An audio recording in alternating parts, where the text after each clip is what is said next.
नमस्कार, मैं हूं अमित सिंह। आप देख रहे हैं नेक्स्ट इन महाराष्ट्र, एक विशेष बुलेटिन जो आपके लिए देश की आर्थिक राजधानी से जुड़ी सभी ताजा खबरें लेकर आता है। आइए नजर डालते हैं इस हफ्ते महाराष्ट्र की बड़ी सुर्खियों पर।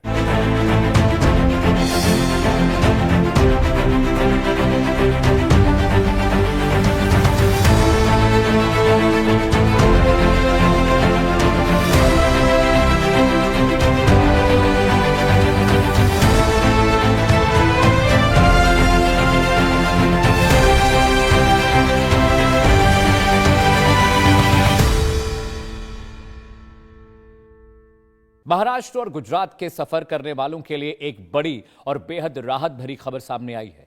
प्रधानमंत्री नरेंद्र मोदी ने मुंबई वडोदरा एक्सप्रेसवे के एक बड़े हिस्से का इनॉग्रेशन किया है, जिसने दोनों राज्यों के बीच व्यापार और कनेक्टिविटी को नई रफ्तार मिलेगी। प्रधानमंत्री नरेंद्र मोदी ने मुंबई वडोदरा एक्सप्रेसवे के एक महत्वपूर्ण हिस्से का उद्घाटन किया है, जो महाराष्ट्र और गुजरात के बीच तेज और सुगम कनेक्टिविटी की दिशा में एक बड़ा कदम है। ये नया सेक्शन मुंबई और वडोदरा के बीच यात्रा के समय को काफी कम कर देगा, जिससे दोनों महत्वपूर्ण व्यापारिक केंद्रों के बीच व्यापार, उद्योग, पर्यटन और आर्थिक गतिविधियों को बढ़ावा मिलेगा। ये विकास महाराष्ट्र के इंफ्रास्ट्रक्चर नेटवर्क को मजबूत करता है और औद्योगिक विकास, निवेश और क्षेत्रीय प्रगति के लिए अवसर खोलता है।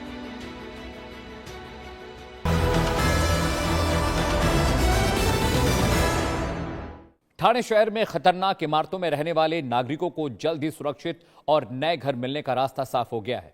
क्लस्टर पुनर्विकास परियोजना को तेजी से पूरा करने के लिए कई हाई लेवल बैठक में कई बड़े और महत्वपूर्ण फैसले लिए गए हैं। ठाणे शहर और आसपास के क्षेत्रों में क्लस्टर पुनर्विकास परियोजनाओं की समीक्षा करने और उनमें तेजी लाने के लिए एक महत्वपूर्ण बैठक आयोजित की गई। खतरनाक इमारतों में रह रहे निवासियों को तुरंत राहत देने के लिए क्लस्टर योजना को फास्ट ट्रैक करने के निर्देश दिए गए हैं। तेजी से काम पूरा करने के लिए कोपरी, किसान नगर और वागले स्टेट क्लस्टर परियोजनाओं को ठाणे नगर निगम से MSRDC को ट्रांसफर किया जाएगा। आणि त्यामुळे क्लस्टर योजना ही अतिशय गेम चेंजर योजना आहे। या क्लस्टर योजनेमध्ये अतिशय नियोजनबद्ध विकास आणि सगळ्या अम्युनिटीज म्हणजे मुलांना गार्डन असेल, ग्राउंड असेल, हॉस्पिटल असेल, शाळा असतील, या सगळ्या अम्युनिटी ज्या आहेत आणि मोठे रस्ते असतील रुंद, हे सगळे क्लस्टर मध्ये आहे। एक बड़े फैसले के तहत बड़े पैमाने पर क्लस्टर पुनर्विकास के लिए ठाणे में MIDC की 60.72 हेक्टेयर भूमि के ट्रांसफर को मंजूरी दी गई है। इसके साथ ही वागले स्टेट, नवी मुंबई, कल्याण, डोंबिवली और वसई विरार की कई प्रमुख परियोजनाओं को महत्वपूर्ण सार्वजनिक आवास परियोजना घोषित किया गया है।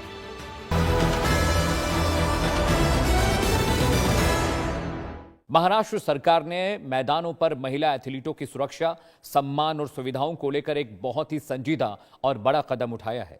खेल मंत्री सुनेत्रा पवार ने अधिकारियों को सभी खेल परिसरों में महिलाओं के लिए आधुनिक सुविधाएं और एक सुरक्षित माहौल तैयार करने के सख्त निर्देश दिए हैं।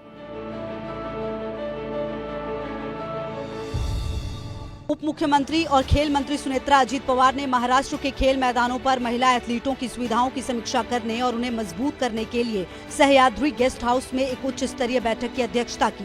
सुनेत्रा पवार ने अधिकारियों को एक राज्य स्तरीय एकीकृत नीति तैयार करने और महिला एथलीटों की सुरक्षा और गरिमा के लिए सभी खेल स्थलों पर मॉडल शौचालय, उचित रोशनी, अलग चेंजिंग रूम और CCTV सिस्टम सुनिश्चित करने के निर्देश दिए।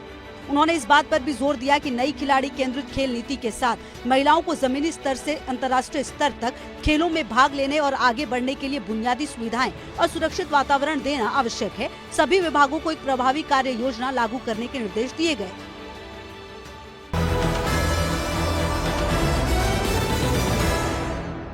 नवी मुंबई इंटरनेशनल एयरपोर्ट पर कदम रखते ही अब देश विदेश के पर्यटकों को मराठा साम्राज्य के गौरवशाली इतिहास की झलक देखने को मिलेगी। एयरपोर्ट टर्मिनल पर राष्ट्र के गौरव छत्रपति शिवाजी महाराज की एक बेहद भव्य और राजसी प्रतिमा का अनावरण किया गया।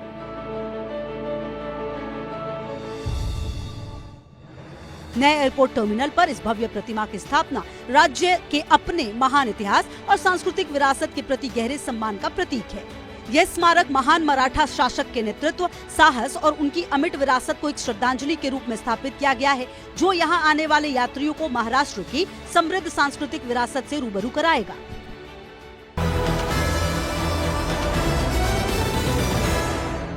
तो ये थी इस हफ्ते महाराष्ट्र की मुख्य और बड़ी खबरें। आप देख रहे थे हमारा विशेष बुलेटिन नेक्स्ट इन महाराष्ट्र। देश और दुनिया की तमाम बड़ी खबरों के लिए बने रहिए इंडिया न्यूज के साथ।